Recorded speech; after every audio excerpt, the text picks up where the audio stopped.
अस्सलाम वालेकुम नाज़रीन, प्रोग्राम अॼु जी ॻाल्हि में हाज़िर आहियूं। मां तव्हांजो पंहिंजो अज़मतुल्ला कुंभ। नाज़रीन, सॼे मुल्क में हिन वक़्तु बजट जूं ॻाल्हियूं थी रहियूं आहिनि त बजट कॾहिं ईंदो ऐं बजट जो छा मामिलो हूंदो, केतिरो आवाम खे रिलीफ मिलंदो, कहिड़ियूं कहिड़ियूं शयूं सस्तियूं थींदियूं, कहिड़ियूं महांगियूं थींदियूं, कहिड़ा टैक्स लागू कया पिया वञनि। हिकिड़े पासे समूरनि माण्हुनि खे, समूरनि शहरनि खे, हिकु हिकु शहरी खे, चाहे उहो पोरियत तबिको हुजे, चाहे उहो नौकरीदार तबिको हुजे, उन्हनि खे इहा परेशानी आहे त ॿिए तरफ़ जेको आहे हुकूमत इन मामले ते अञा ताईं फ़ैसिलो न करे सघी आहे त इहा बजट कॾहिं पेश थियणी आहे। वफ़ाक़ी बजट अॼु 5 जून ते पेश थियणी हुई, पर हुकूमत ज़ाहिर पीपल्स पार्टी हुकूमत ऐं वफ़ाक़ी हुकूमत में जेको आहे इख़्तिलाफ़ आहिनि, उन्हनि इख़्तिलाफ़नि जे करे जेको आहे उहा बजट अॼु पेश न थी सघी, जेका 10 जून ते पेश कई वेंदी। अंगनि अखरनि मुताबिक़ जेको मामिलो ज़ाहिर कयो वियो आहे ऐं ज़रियनि वटां जेके ख़बरूं आहिनि त 17 खरब रुपयनि जी हिन मुल्क जी बजट पेश कई वेंदी, जंहिंमें पघारुनि ऐं पेंशन में 7 खां 10% इज़ाफ़े ते गौर वीचार कयो पियो वञे। न रुॻो इहो, पर हिन भेरे जेका बजट पेश थींदी उन में IMF जा शर्त तमामु घणा लागू हूंदा। उन जी शर्तनि खे ई ॾिसंदे जेको हिन मुल्क कर्ज़ु खंयो आहे, इन मुल्क जे कर्ज़ु लाहिण जे लाइ जेके IMF जा शर्त आहिनि उन्हनि खे ई नज़र में रखंदे हीअ बजट तयारु कई वेंदी ऐं हीअ बजट जेका आहे पेश कई वेंदी, जंहिंमें वॾे में वॾो जेको शर्त इहो आहे त सब्सिडी ख़तमु कई वेंदी, चाहे उहा पेट्रोलियम जे मामलनि में हुजे, चाहे उहा ॿियनि मामलनि में हुजे, लेवीज़ या बिजली ऐं गैस जे मामले में जेके असांखे सब्सिडी मिले पई उहा ख़तमु कई वेंदी। न रुॻो इहो, पर IMF जो शर्त इहो बि आहे त 5300 अरब रुपयनि जो जेको आहे उहो टैक्स उगाड़ण जो इंकिशाफ़ आहे। सो टैक्स उगाड़ी जो बि मामिलो थींदो। 5300 अरब रुपयनि जी टैक्स उगाड़ी जो जेको हदफ़ मुक़ररु कयो वियो आहे। न रुॻो इहो, पर हिन बजट में इलेक्ट्रिक मोटरसाइकिलूं ऐं मोटरसाइकिलूं, न रुॻो इहो, पर रक्षा ऐं इलेक्ट्रिक गाॾियूं ऐं सोलर पैनल जेके आहिनि उहे 18% महांगा थींदा। इन समूरी मामले ते अॼु पाण डिस्कस कंदासीं। ऐं न रुॻो इहो, पर ॾिसंदासीं त किथे अवाम दोस्त बजट न ज़ाहिर थींदो, किथे अवाम दुश्मन बजट ज़ाहिर थींदो, कहिड़ियूं कहिड़ियूं शयूं थियनि पियूं, कहिड़ी जेका खिचड़ी अंदरि पकी रही आहे। मूंखे पैनलिस्ट में जेको आहे जॉइन कनि था हिन वक़्तु इंजीनियर अब्दुल जब्बार मेमन साहब, पाण तज़िया निकार बि आहिनि, अक्सदासी माहिर बि आहिनि। सभ खां पहिरीं ॻाल्हि ॿोल जी शुरूआति अब्दुल जब्बार मेमन साहब खां कयूं था। जब्बार साहब, तव्हांखे भलीकार चऊं था अॼु जी ॻाल्हि में। ॿुधाइजो त 2026 ऐं 27 जेका बजट आहे उहा कीअं तयारु थी रही आहे, कहिड़ियूं ख़बरूं तव्हां वटि आहिनि, अवाम दोस्त बजट हूंदो या अवाम दुश्मन हूंदी, ऐं कहिड़ा कहिड़ा असांजे मथां हिन अवाम जे मथां जेको आहे टैक्स लागू कया पिया वञनि, कहिड़ियूं शयूं महांगियूं थियण वञनि पियूं। ॾिसो त अॼुकल्ह 25-26 जो बजट रखंदो, 26-27 जे बजट में सवाइ कुझु एडिशनल टैक्सिस जेके 14-15% जेको आहे सो प्रपोज कयूं वञियूं आहिनि त उहे वधंदियूं। त हिकिड़ो टैक्सेशन जे हवाले सां कुझु वाधारो ईंदो। जीअं तव्हां पंहिंजे प्रीएम्बल में ॻाल्हायो त सोलर महांगो थींदो, कुझु शयूं ॿियूं महांगियूं थींदियूं, घणियूं शयूं महांगियूं थींदियूं। छाकाणि त हीउ जेको ऑयल शॉक आहे उहो ऑलरेडी मुंहिंजे ख़्याल में त उहो हलंदड़ आहे। उन सां जेको आहे सो हुकूमत पाकिस्तान रक्षा रियासत सां गॾोगॾु माण्हू तमामु हिकिड़े एडवर्स हालात जा शिकार थियनि था। हाणे असां अचूं त आख़िर बजट आहे छा हिते। तव्हां ॿ ॻाल्हियूं शायदि इहे कयूं जेके मां बि थियूं त तव्हां चयो छा अवामी बजट हूंदो, छा प्रो पुअर बजट हूंदो। त जेकॾहिं हुकूमत जे इन्हनि ॻाल्हियुनि खे असां साम्हूं रखूं त असां अवाम खे रिलीफ ॾींदासीं। रिलीफ जे हवाले सां त हिकिड़ो स्पेशल हिकिड़ो स्ट्रक्चर हूंदो आहे जंहिंजे हवाले सां को बि हिन बजट जो नालो न अवामी बजट रखियो वियो आहे, न प्रो पुअर बजट रखियो आहे। पाकिस्तान में जेको आहे सो वर्ल्ड बैंक ऐं ॿियनि कफ़ील जहती इदारनि जी जेके तहक़ीक़ात मुताबिक़ ऐं अंगनि अखरनि मुताबिक़ जेके पाकिस्तान जे हिकिड़े मैक्रो इकोनॉमिक फिगर्स मां ठाहियूं वयूं आहिनि, उहो इहो आहे त पाकिस्तान में 40% माण्हू जेके आहिनि से गुरबत जे उन स्टैंडर्ड लीक खां हेठि आहिनि, जेके वर्ल्ड बैंक हिकिड़ो उन डेवलपमेंट इकोनॉमीअ लाइ मुस्तफ़िज़ कंदी आहे, जंहिंखे परचेजिंग पावर पैरिटी सम्झो वेंदो आहे। त जेकॾहिं असां इहो चऊं त को हिन बजट में के ख़ासि मेरेकल्स या मुआवज़ा थियण वारा आहिनि, त मुंहिंजे ख़्याल में के मुआवज़ा कोन थींदा, बल्कि जेका गुरबत जे लीक में फाथल माण्हू आहिनि उहे वधीक गुरबत में ईंदा। छाकाणि त जॾहिं बि टैक्सेशन जो अमल वधायो थो वञे ऐं टैक्सेशन जो अंग अखर वधाए था वञनि त तव्हांजी ग्रोथ जेका आहे सा उहा हेठि अचे थी। ऐं तव्हांखे इन ग्रोथ जे हेठि अचण जे करे जेको आहे सो ख़ासि करे पाकिस्तान जहिड़े मुल्क में हिकिड़ो जेको आहे सो उहा शद या उहा एम्प्लॉयमेंट या उन रोज़गार जेको आहे सो उन खे हिकिड़ी जेका आहे सा उहा मोट नथी मिले या उन में जेका आहे सा अॻापो कोन थो थिए, जंहिंजी अशद ज़रूरत आहे। आख़िर बजट कहिड़े क़िस्म जो हुअणु खपे।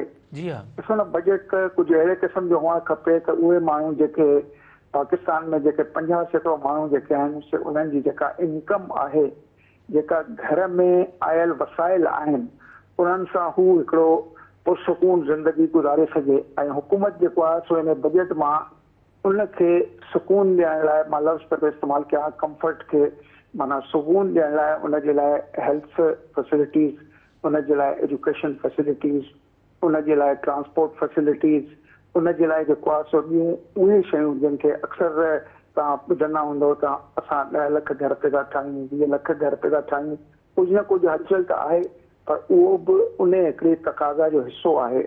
मुंहिंजे पंहिंजे ख़्याल में हिन बजट में जंहिंमें तव्हांखे ॾिसंदो 3000 अरब रुपया डिफेंस में वेंदा, 900 अरब रुपया जेके आहिनि से डेट सर्विसिंग में वेंदा, माना असां व्याज जी अदायगीअ में इस्तेमालु कंदासीं।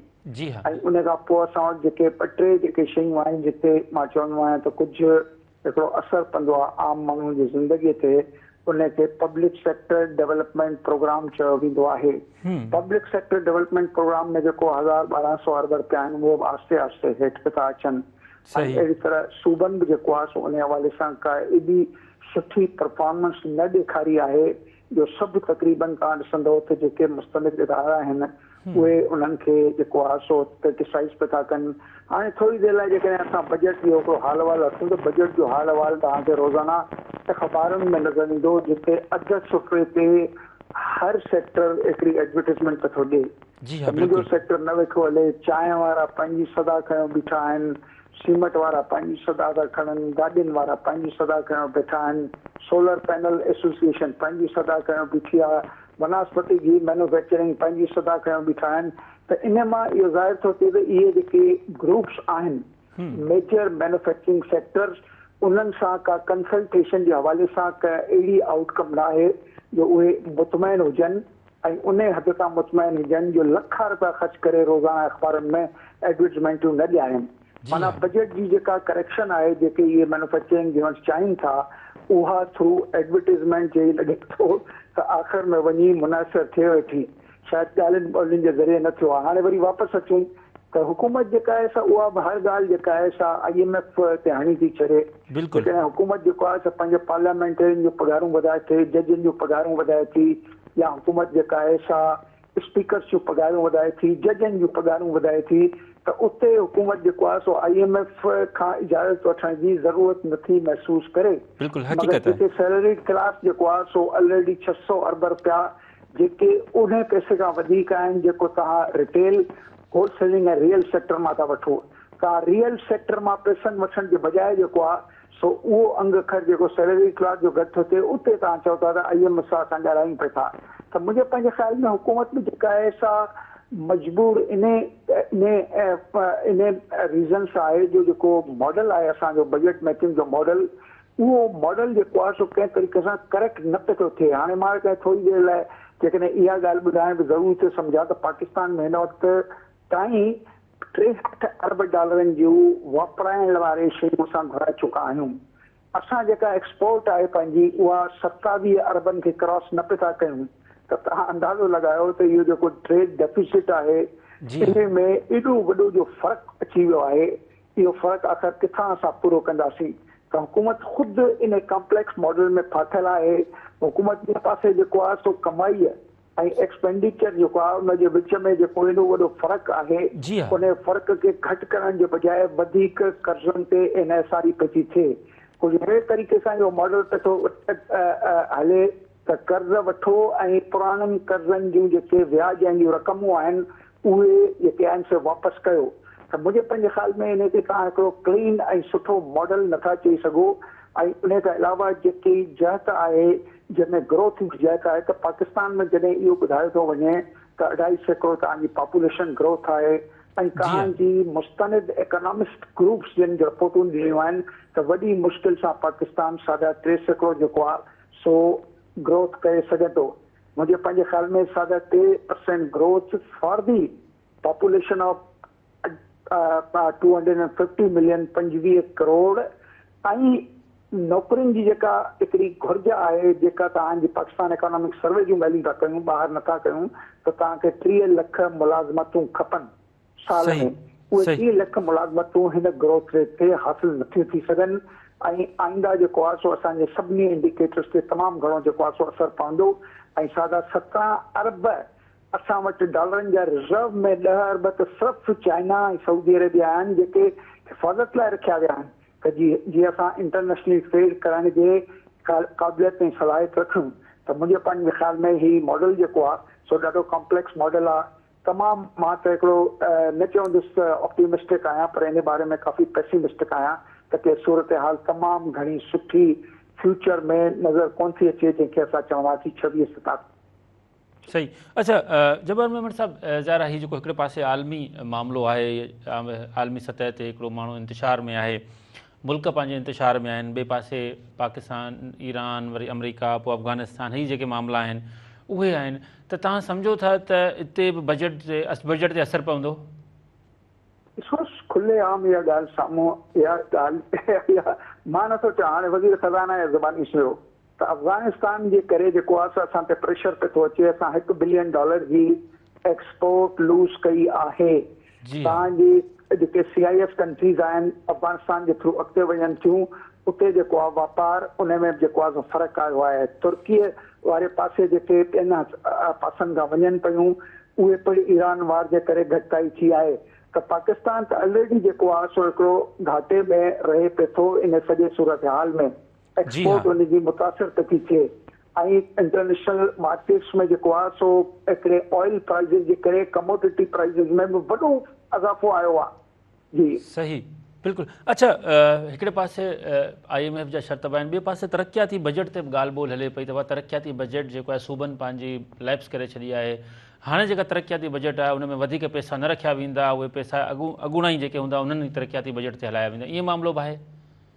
न मामिलो कुझु अहिड़े तरीक़े सां मामिलो कुझु अहिड़े तरीक़े सां पियो थो हले त जेके बि NFC अवार्ड आहिनि जी हा उहो NFC अवार्ड में चाहिनि पिया था त NFC अवार्ड वधीक हाणे रिस्पॉन्सिबिलिटी खणे ख़र्चनि जूं जंहिंमें public sector development program BISP program जंहिंमें जेके तरक़ियाती रिथूं जेके सूबनि जूं आहिनि उन्हनि मां जेके ग्रांट्स वग़ैरह ईंदियूं हुयूं उन्हनि खे शायदि रदो बदल थींदो ऐं मुंहिंजे पंहिंजे ख़्याल में सूबनि ऐं फेडरेशन जे विच में छिकतां ज़रूरु थींदी छाकाणि त 18वीं तरमीम जेका आहे त उहा सवाइ सिंध जे बाक़ी ॿिया उनखे घणो प्रोटेक्ट न पिया था कनि त उन जे करे जेको आहे सो इहो अमल जेको कॉन्स्टिट्यूशनली चयो वियो आहे त NFC अवार्ड घटाए नथो सघिजे वधाए ज़रूरु सघिजे थो पर घटाइण जे बजाए तव्हांजे ॻिचीअ में असांजे ॻिचीअ में कुझु ख़र्च विझंदा माना सूबाई हुकूमत खे तमामु घणो एफिशिएंट थियणो पवंदो त घटि ख़र्चनि में पंहिंजा घटि तरक़ियाती प्रोग्राम हलाए सघनि या त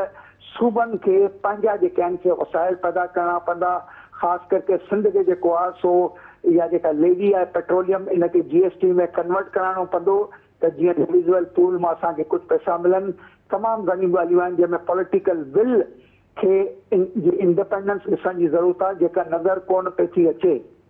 सही। अच्छा मेमन साहब हिकिड़े पासे इहो बि ॾिठो आहे त पाकिस्तान में तक़रीबन कोई ॿुधायो वियो पियो वञे त 1 करोड़ खां वधीक माण्हू वेले लाइ परेशान आहिनि मतिलबु बुख जो शिकार आहिनि ऐं 5 करोड़ खां वधीक माण्हू वेले जे लाइ परेशान आहिनि त ज़ाहिर आहे बेसिक सुवालु अची आम माण्हू जो सुवालु इहो थो थिए त हिन बजट में तव्हां ॿुधायो त तेल जी बि सूरत हाल बहितरु न आहे ही ॿियूं शयूं महांगियूं थींदियूं सीमेंट ते बि ज़ाहिर आहे लोह ते बि हर पासे वधंदो आहे त अवाम ज़ाहिर आहे परेशान हिन ॻाल्हि ते आहे त थियणु छा पियो वञे तव्हां तमामु ब्रीफली ऐं तमामु सुठे अंदाज़ में सभु शयूं सम्झायूं मां हुनखे एप्रिशिएट कयां थो पर इन ज़ाहिर सॼे मसइले जे हल जे लाइ छा करणु घुरिजे आम माण्हू पंहिंजो किरदारु अदा कीअं करे?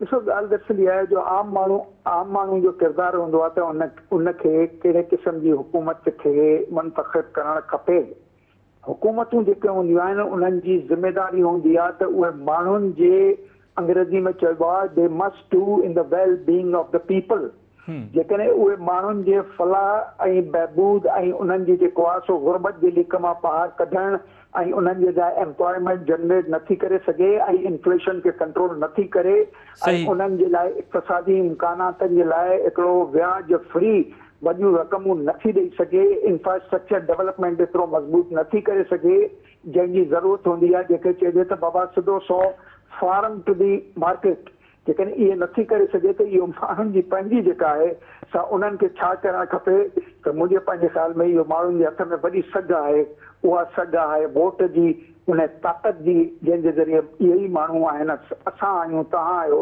सभु कंहिंखे मथे आणियूं था, कंहिंखे हेठि लाहियूं था। त इहा अवेयरनेस ऐं इहा जेका सघ आहे माण्हुनि में वधीक मज़बूत थियणु खपे त माण्हू फ़ैसिला साज़ी करण में जेको आहे सो इंडिपेंडेंट हुजनि। सही, बिल्कुलु। अच्छा जबर साहब, लास्ट क्वेश्चन, पाण जेकॾहिं सूबाई सतह ते अचूं त पाण ज़ाहिर सिंध जी ॻाल्हि कंदासीं त सिंध जे बजट में ज़ाहिर हिकिड़ो त वफ़ाक़ जो बजट जेको ईंदो आहे उन खां पोइ सूबा पंहिंजी मर्ज़ी सां कुझु शयूं मैनेज कंदा आहिनि।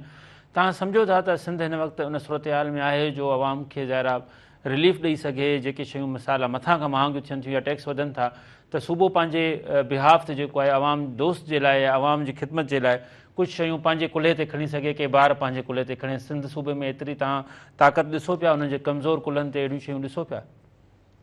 ॾिसो, सिंध में तमामु वॾी ताक़त आहे। सिंध खे सिर्फ़ु पॉलिटिकली इंडिपेंडेंस या हिकिड़ी सिंध जा मां जीअं चवंदा आहिनि मुल्क जा सॉवरन राइट्स, मां चवंदो आहियां प्रोविंशियल सॉवरन राइट्स जेके आहे उन ते सिंध जेका आहे सा बधित हुजे। सिंध 158 आर्टिकल तहत जेको आहे सो इहे गैस ऑयल जेको आहे हिन जो पहिरियों यूज़ सिंध जे हथ में आहे, पर जेकॾहिं उहो न आहे त 172(3) में हिकिड़ी भाईवारी थी आहे जंहिंजो इस्तेमालु सिंध खे करणु खपे। सिंध खे हिकिड़ी 1500-1600 अरब रुपयनि जी पेट्रोलियम लेवी खे GST में कन्वर्ट खपे। सिंध खे अरिड़हीं अमेंडमेंट तहत EODI खे प्रोविंशियल गवर्नमेंट में आणणु खपे। सिंध वटि जेके बि वसाइल आहिनि उन में असां टैक्स ऑन सर्विसिस खे सिंध खे ॾिठो आहे त मज़बूत थींदी थी वञे, अञा बि मज़बूत थियण जा घणा इम्कानात आहिनि। सिंध वटि जेके आहिनि ज़मीनूं जेके आहिनि से कमर्शियल हब हुअण जे करे तमामु घणो अप्रीशिएट थियनि वेठियूं।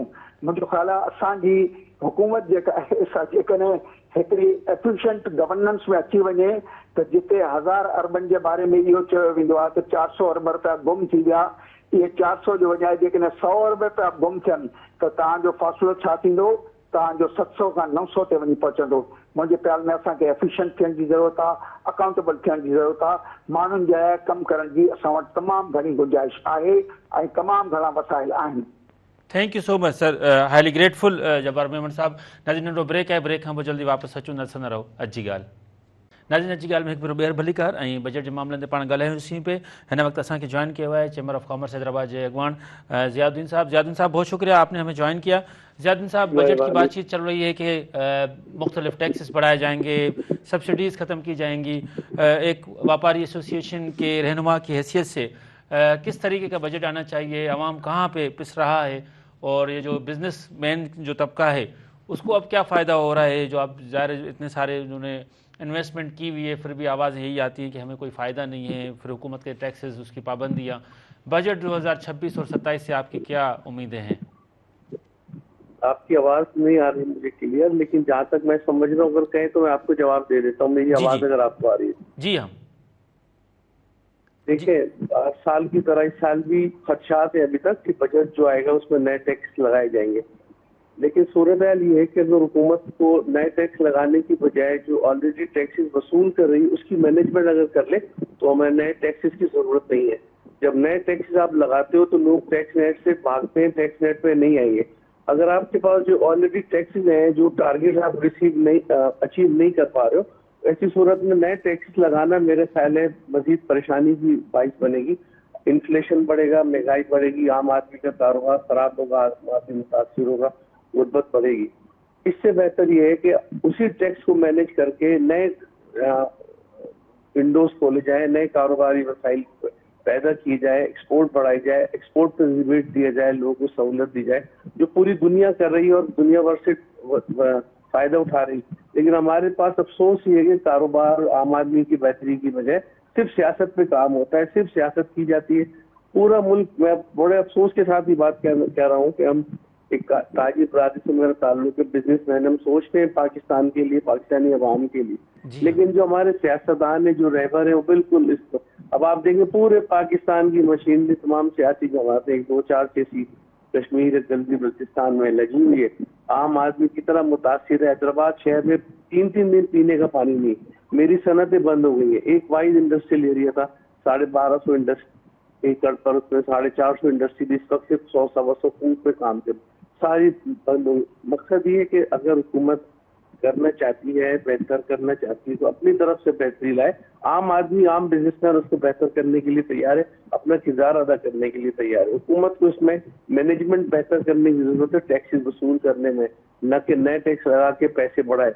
पेट्रोल पे आप पैसे बढ़ा रहे हो, लीवी आप बढ़ा रहे हो, टैक्स आप ले रहे हो, उसके बावजूद भी आपका खसारा कम नहीं हो रहा। इससे बेहतर है कि मैं समझता हूँ मैनेजमेंट आप बेहतर करें, ताकि आपको टैक्स भी मिले और नए लोग भी टैक्स में शामिल हो।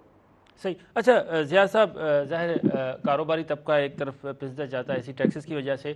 अब जो महंगाई देखी गई है ख़ास तौर पे इसी 5 महीनों में, मई की जो रिपोर्ट है उसमें ये है कि 12% जो है वो महंगाई बढ़ी है, तो क्या ये ज़ाहिर जो पब्लिक डीलिंग जो है उस वो भी कम हुई है आपकी तरफ?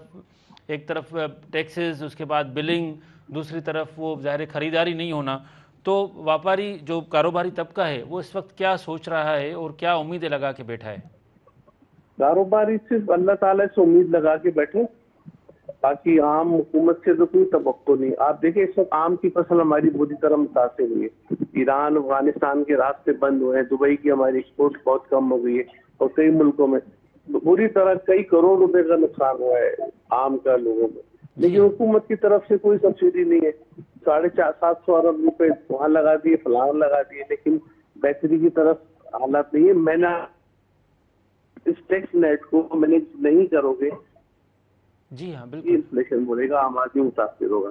आपको टैक्स नेट को बढ़ाने की बजाय उसको मैनेज करने की जरूरत है। जब आप मैनेज करेंगे, अच्छी पॉलिसी लाएंगे, तो लोग आपके पास ऑटोमेटिकली आएंगे टैक्स नेट, और आपके पास जब टैक्स आएगा तो आपके पास महंगाई भी कम होगी, ऐसा भी आएगा, तबादला भी आएगा। अफसोस की बात यह है कि आपने इतना कर्जा लिया हुआ है, आप उसके बदले इतना मार्कअप इंटरेस्ट देते हो, तो आप वो कैसे कम करोगे? सही, आप मुझे बताएं कैसे गरीब आदमी की हालत बेहतर होगी, कैसे महंगाई कम होगी? एक सारा ताजिर मैं सही। ज़ियाद साहब जी लाइन ड्रॉप थी वई है। नाज़रीन तव्हां वापारी तबके जी ॻाल्हि ॿोल ॿुधी पे त बजट जे टैक्स जे मथां टैक्स, उन खां पोइ ज़ाहिर मामिलो उन्हनि अंग खर ॼाणाया त पहिरीं हैदराबाद डिवीज़न में केतिरियूं फैक्ट्रियूं ऐं हाणे जेको आहे उहे 100 खां बि घटिजी वियूं आहिनि। न रुॻो इहो, पाण इन ते बि ॻाल्हि ॿोल कंदासीं त हीउ जेको बजट जेका अॼु पेश थियणी हुई 5 जून ते, उहा 10 जून ते कई वई आहे। ज़ाहिरी तौर ते त जेके सबबु ॼाणायो वियो आहे त हुकूमत ऐं पीपल्स पार्टी विच में जेका 28वीं तरमीम आहे, जंहिंमें नवां सूबा ठाहिण जी ॻाल्हि आहे ऐं ॿिया जेके मामला आहिनि उन जी ॻाल्हि आहे, सूबनि जो जेको हिसो आहे उहो घटि करण जी ॻाल्हि आहे, उन ते इख़्तिलाफ़ आहिनि, जंहिंजे करे जेको आहे उहा बजट अॼु पेश न थी सघी आहे। ॿिए तरफ़ हुकूमत, वफ़ाक़ी हुकूमत इन ॻाल्हि ते सोचे रही आहे त ईंदड़ माली साल दौरान जेको आहे 20 लख नयूं नौकरियूं पैदा करणियूं आहिनि। पर तव्हां ॻाल्हि ॿोल ॿुधी इंजीनियर अब्दुल जब्बार मेमन जी, त चयो त 30 लखनि जो हदफ़ हूंदो आहे, पर जेके पाकिस्तान जूं हालतूं आहिनि उन सॼी सूरत हाल में त हीअ नौकरियूं जेको आहे उहो सर्वाइव नथियूं करे सघनि। इस्लामाबाद हलंदासीं, असांजा ब्यूरो चीफ ऐं सीनियर सहाफ़ी मुदस्सिर राजपूत असांखे जॉइन कयो आहे। जी मुदस्सिर, ॿुधाइजो त इस्लामाबाद जी हवा कीअं आहे ऐं बजट जे हवाले सां जेके ॻाल्हियूं थी रहियूं आहिनि त पीपल्स पार्टी ऐं वफ़ाक़ी हुकूमत में जेके इख़्तिलाफ़ आहिनि उहे इख़्तिलाफ़ छा ते आहिनि? 10 जून ते जेका बजट पेश थियणु वञे पई उन में कहिड़ियूं कहिड़ियूं ॻाल्हियूं साम्हूं आयूं आहिनि, कहिड़ियूं शयूं ॿुधायो पियो वञे त इहे महांगियूं कयूं वेंदियूं, आवाम दोस्त बजट जो जी कोशिशि कई पई वञे, या जीअं बसि उन्हनि खे IMF खे राज़ी करिणो आहे या आवाम भले नाराज़ हुजे? जी वॾी महिरबानी। ऐं जीअं त वफ़ाक़ी बजट अॼु पेश थियणो हो पर उनखे एक्सटेंड कयो वियो, उनजी 2-3 वजूहात ॿुधाए पियूं वञनि। हिकु त 7 तारीख़ ते गिलगित जो इलेक्शन आहे, इलेक्शन खां पहिरीं को ऐलान न थिए या इन जे पेश नज़र को हिनखे चैलेंज न थी सघे, तंहिंजे करे हिनखे एक्सटेंड कयो वियो। ॿियो वरी इजलास थियो हो, उहो बि उन हवाले सां कुझु फ़ैसिला रहियल आहे पेंडिंग, हिनजे करे बि कुझु मामला रुकी विया। ऐं डेडलॉक जेको तव्हां मुज़ाकरात जे हवाले सां जेको ज़िक्र कयो, जेको पीपल्स पार्टी ऐं नून लीग विच में, उन जो बि हिन में वॾो अमल दख़ल आहे। बुनियादी तौर पे 2-3 शयुनि जो जेको ज़रियनि जे मूजिबि जेको मामिलो हली रहियो आहे हिन वक़्तु, हुकूमत ऐं पीपल्स पार्टी जे विच में जेके मुज़ाकरात हली रहिया आहिनि, हुनमें जेकी 2 मेन शयूं जेको ज़राए ॿुधायो आहे त कुझु शयुनि ते कट लॻाए पियो वञे। जेको वफ़ाक़ी हुकूमत तरफ़ां जेको तरक़ियाती बजट आहे उहो उन्हनि मामलनि में कुझु सिंध जा जेके कुझु प्रोजेक्ट आहिनि उन्हनि ते कट लॻाइण जी ॻाल्हियूं बि थियनि। इन सां गॾोगॾु कुझु टैक्सिस जे हवाले सां बि डेडलॉक बरक़रार आहे। जीअं त 2 ॾींहं पहिरीं हिकु मीटिंग थी जंहिंमें टैक्सिस जे हवाले सां ज़िक्र कयो वियो, त उन वक़्तु इहो कोट कयो वियो, उनजे वज़ारत ख़ज़ाना जेके इदारे वारो वज़ारत जो सेक्रेटरी आहे उन कोट कयो वियो त पीपल्स पार्टी सां मुखातिब थी इहो चयो त नेक्स्ट अगरि हुकूमत तव्हांजी फ्रीज़ था ॾे, तव्हांखे ख़बर पवंदी त IMF केॾियूं सख़्तु शर्तूं रखियूं आहिनि ऐं अवाम खे मथां इहे टैक्सिस लॻाइण केॾो ज़रूरी आहे। त बुनियादी तौर ते टैक्स जी ॻाल्हि आहे, पर जेकी अंदरूने खाना ॿियो जेको पॉइंट ॿुधाए थो वञे इन में जेकी मेन शइ जेकी ज़राए सां चवनि था उहो ही अवामी मामला त पंहिंजी जॻह ते, लेकिन असल जेको डेडलॉक उहो गिलगित इलेक्शन ऐं आज़ाद कश्मीर इलेक्शन ऐं इन सां गॾोगॾु जेकी पार्टी हवाले सां ॿिन्ही पार्टियुनि जे विच में मुशावरत उहा डेडलॉक थी वञे थी। चवणु इहो आहे ज़राए जो त पीपल्स पार्टी शायदि नून लीग खे इहो पंहिंजो मौक़िफ़ पेश करे रही आहे त जेकी कुझु कमिटमेंट्स आहिनि उन जे हवाले सां तव्हां पूरो कयो तॾहिं असां तव्हांजो बजट मंज़ूर कराइण में मदद कंदासीं। में बुनियादी ॻाल्हि ज़रिए इहा बि हिन हवाले सां बि कोट कयो वियो आहे। त बहरहाल जेको बजट आहे उन में हिन वक़्त ताईं जेको ज़रिए मौजूदु त 10% पघारूं थींदियूं, उन सां गॾोगॾु पेंशन जो कुझु वाद जो इम्कान आहे। टैक्सिस जेके उहो तक़रीबन 250 खां 300 अरब जेको इज़ाफ़ी टैक्सिस जो टारगेट अॻियां मुक़ररु कयो वेंदो।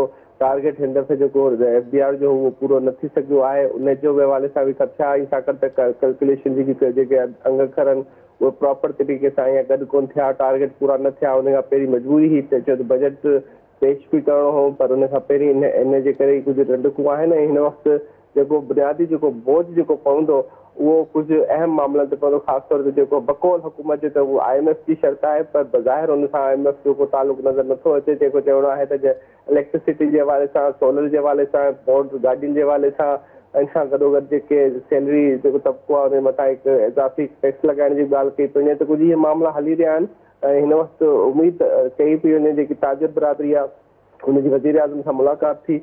उन्हनि चयो त असांजे मथां जेको टैक्स लॻाए थो वञे उनजी घटिजाई हवाले सां या उनखे न लॻाइण जे हवाले सां यकीन ॾियणी वई आहे। जे अलावा बिल्डर्स ऐं जेके कंस्ट्रक्शन साइड ते जेको टैक्सिस आहिनि, सरिया वग़ैरह उन ते टैक्सिस जे हवाले सां तजवीज़ हुई, उनजी बि ॻाल्हि उनजी यकीन ॾियणी वई आहे। पर इहो अञा जेको वाज़े या कोन थी चुको आहे जेसि ताईं मौक़िफ़ वाज़े नथो अचे, बजट पेश कोन थो थिए। बजट खां पहिरीं इहे ॻाल्हियूं क़बल वक़्तु आहिनि, पर हिन वक़्तु जेको मामला हली रहिया आहिनि उन में बराह रास्त हिन बजट में अवाम जे मथां टैक्सिस जो वज़न पवंदो। सही। अच्छा, हिकिड़ा त टैक्सिस इहे ॿुधाइनि पिया त IMF जा शर्त आहिनि त बाबा टैक्स वसूल करणा आहिनि 5300 अरब रुपया। ॿिए पासे ॿुधाइनि पिया त जेको तेल ऐं पत्ती ऐं खंडु इन ते जेके आहिनि 250 अरब रुपयनि जो जेको आहे टैक्स उन ते उहो वसूल करणो आहे। ऐं ॿिए पासे वरी नौकरियुनि जो बि आसिरो ॾिनो पियो वञे त 20 लख जेको आहे टारगेट रखियो अथऊं नौकरियुनि जो, त भई नौकरियूं इन सॼे मामले में जेकॾहिं पाण ॾिसिजे त अवाम दोस्त बजट जी किथे मतिलबु को लिंक मिले थो तव्हांखे?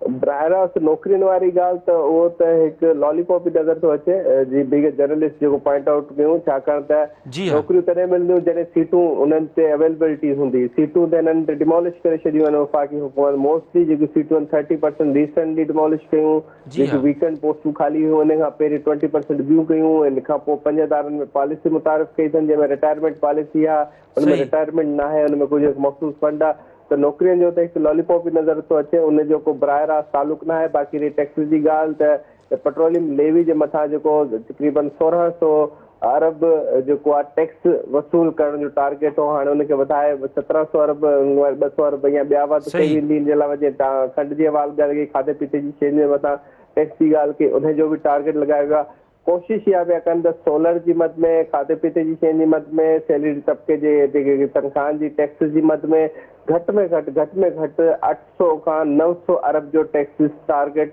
मुक़ररु कयो वञे। छाकाणि त टैक्स जे दायरेकार में अॼु बि FBR नाकाम थी चुकी आहे। इन जा अंग अखर पाण ॿुधाइनि था, हुकूमत इन जी शइ जो एतिराफ़ करे रही आहे। जेके 3 माह खां पोइ FBR कलेक्शन जो टारगेट कंदी आहे उहो पूरो न करे सघी आहे, हुनजे करे हुनजी नाकामी वाज़े नज़र अची रही आहे। त बराह रास्त टैक्सिस जा टारगेट पूरा न थियनि। हाणे टैक्सिस इन डायरेक्ट टैक्सिस ते टारगेट पूरो न थी सघियो आहे, इनडायरेक्ट टैक्सिस जे ज़रिए ई टारगेट पूरो कयो वञे। उनमें ख़ासि तौर ते खाधे पीते जी शयुनि ते, सोलर जी शयुनि ते, गाॾियुनि जी इम्पोर्ट ते, इन खां अलावा प्रॉपर्टी जी लेती ख़रीदो फ़रोख़्त ते, इन्हनि शयुनि जे मथां टैक्स लॻाए उहो टारगेट पूरो करण जा इम्कान आहिनि। सही। अच्छा, वफ़ाक़ जे तरफ़ां जेको मामिलो आहे सूबनि जे माली वसीलनि जो या NFC जी पाण ॻाल्हि कयूं, उन ते मामिलो बहस किथे पहुतो? छाकाणि जो हिकिड़े पासे चयो पियो वञे त भाउ वफ़ाक़ जा माली वसीला घटाया वेंदा, इहो सॼो बजट जेको आहे पोइ असां सिक्योरिटी ते ॾींदासीं।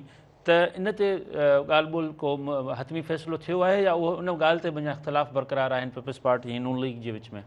बग़ैर जेको मुज़ाकरात हली रहियो आहे हुन में इहो बि शइ आहे त जेके मां जीअं पहिरीं तव्हांखे ज़िक्र कयो त जेके कुझु वसीलनि जो कुझु पैसा जेके NFC जे ज़रिए सूबनि खे मिलणा आहिनि हुन जे मथां कट लॻाइण जी तजवीज़ आहे ऐं ख़ासि तौर ते इन शइ ते बि डिस्कस कयो पियो वञे त बजट खां पोइ शायदि इम्कानी तौर ते 28 तरमीम मुतारफ़ थिए। 28 तरमीम में जेको सिहत ऐं एजुकेशन जो शोबो वफ़ाक़ वटि अचे त अगरि हिन साल ई असां बजट में हुनजी बजट एलोकेशन करे छॾंदासीं त उहो असां तरमीम आणंदासीं त उन लाइ काफ़ी मुश्किलात पेश ईंदियूं। तंहिंजे करे हिन दफ़े जेको तालीम ऐं जेको सिहत जे हवाले सां जेको फंड आहे तव्हां सूबनि खे उन्हनि खे टास्क ॾिनो पियो वञे त तव्हां हुन में घटि रखो, असां हुन में वधीक रखंदासीं ताकी 28 तरमीम अगरि अहिड़ी अचे थी हुन पास ऑन कयो वञे। इन जे अलावा बल्दियाती निज़ाम जे हवाले सां उनखे तरक़ियाती बजट खे बल्दियाती जेको सिस्टम आहे जेको वफ़ाक़ जे ज़ेर इंतज़ाम अचण जा इम्कान आहे उनखे जेको वफ़ाक़ में उनजो हिकु अलॻि बजट तामीर करे ठाहियो वञे। उन जे हवाले सां KPK हुकूमत बि मुखालफ़त कई आहे, सिंध हुकूमत बि मुखालफ़त कई आहे, पर बज़ाहिर हुननि जी मुखालफ़त आहे। अंदरूनी खाना ज़राए जो चवण आहे त कुझु हद ते हुननि जो इतफ़ाक़ थी चुको आहे, कुझु मामलनि ते हुननि इतफ़ाक़ कयो आहे, पर बुनियादी तौर ते जेको सूबनि खे NFC जी मद में सिहत तालीम ऐं बल्दियात जी मद में जेके पैसा मिलणा आहिनि उहे वफ़ाक़ हिन वक़्तु पंहिंजे हैंड ओवर करण थी चाहे, पंहिंजे ज़िगरानी में इस्तेमालु करण थी चाहे। उनजे लाइ ज़राए जो चवण आहे त शायदि को ईंदड़ वक़्त में 28 तरमीम में कोई अहिड़ी ड्राफ्टिंग थिए जीअं त अॼु बि तव्हांखे नई डेवलपमेंट इहा आहे त अॼु बि हिकु तजवीज़ पेश कई वई आहे त शायदि इस्लामाबाद खे बि हिकिड़ो सूबो ठाहियो वञे, उहो बि सूबो इंटरटेन कयो वञे, उनजी बि हिकु असेंबली ठहे, उनजी बि 20 खां 25 MLA जेके MPA हुजनि जेके कानून साज़ी कनि ऐं उहे इस्लामाबाद जी हद ताईं हुजे त अहिड़ो हिकु सिस्टम ठाहियो पियो वञे जेको इस्लामाबाद जे ज़ेर इंतज़ाम सूबनि खे कंट्रोल करे ऐं सूबा जेके आहिनि उहे अलॻि अलॻि सिर्फ़ु पंहिंजे मामलात खे लोकल सतह ते ॾिसी सघनि। ठीकु आहे मुदस्सिर राजपूत, तव्हांजी वॾी महिरबानी। नाज़रीन, प्रोग्राम जो वक़्तु पुॼाणी ते पहुचे थो, मूंखे ॾींदा इजाज़त। अला वाही।